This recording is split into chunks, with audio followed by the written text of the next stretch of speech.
9:13 is your time, and while the change in seasons brings a welcome change in temperatures, a lot of folks in Georgia are gearing up for allergy season, which can be a little more difficult to manage during a COVID-19 pandemic. So how can you tell the difference between a cold, the flu, allergies, and COVID?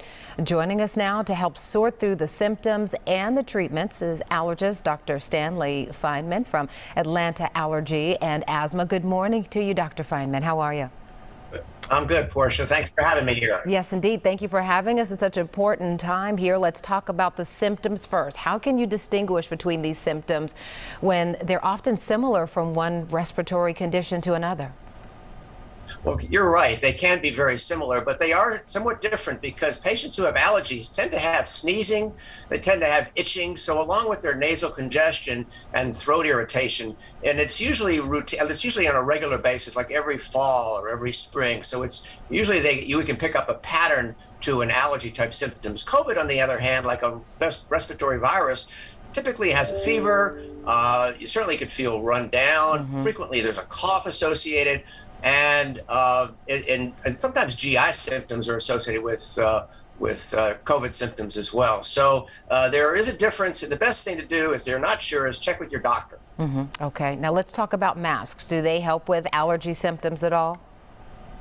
Well, that's an interesting question. And in fact, some of my patients have told me that they have felt better because they've been wearing a mask during the heavy pollen exposure or during exposure to allergens. And there is some data that suggests that some of the larger particles are filtered out by the masks. But in general, we don't recommend masks as a treatment for allergies. The best way to figure out about your allergies is to get an allergy skin test to find out exactly what you're allergic to, and then get a treatment plan. I mean, that's what we do here at Atlanta Allergy, and it's really better for patients to have a good treatment plan that they can go to when they're exposed to the allergens and the pollen and things like that. Makes perfect sense, Doc. Tell me, though, were there fewer symptoms, just based on your experience in your practice?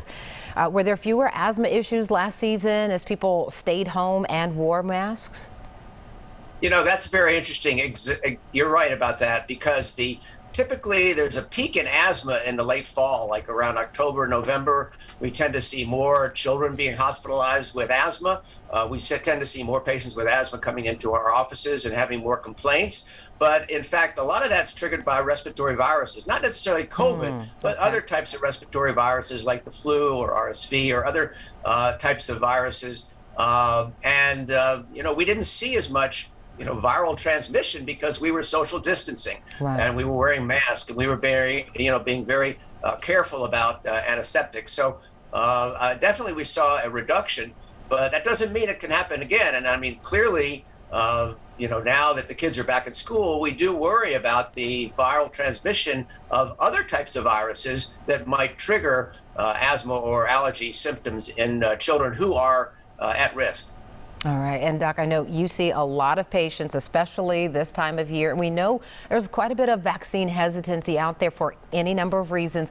But what is your particular advice with your patients with conditions like allergies and asthma when it comes to getting not just that COVID vaccine, but a flu vaccine as well? Well, first of all, there was a lot of concern about allergic reactions to the COVID vaccines when they first came out.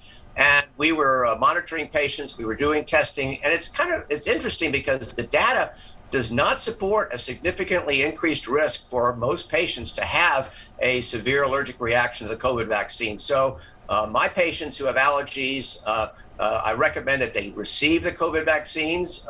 We haven't had any problems in our patients who have received the vaccines. And in terms of flu vaccines, that's been routinely recommended every flu season, every fall. We give them in our office, and it's important to get the vaccines. I mean, really, when you think about it, we have these very, very smart scientists working on vaccines to help protect us from these illnesses. And I just think it makes scientific sense to receive the vaccine. And I encourage all my patients, and I would encourage everybody, all your listeners, to do that as well. All right, Dr. Stanley Fineman from Atlanta Allergy and Asthma. We really appreciate your expertise and your perspective this morning. Thank you so much.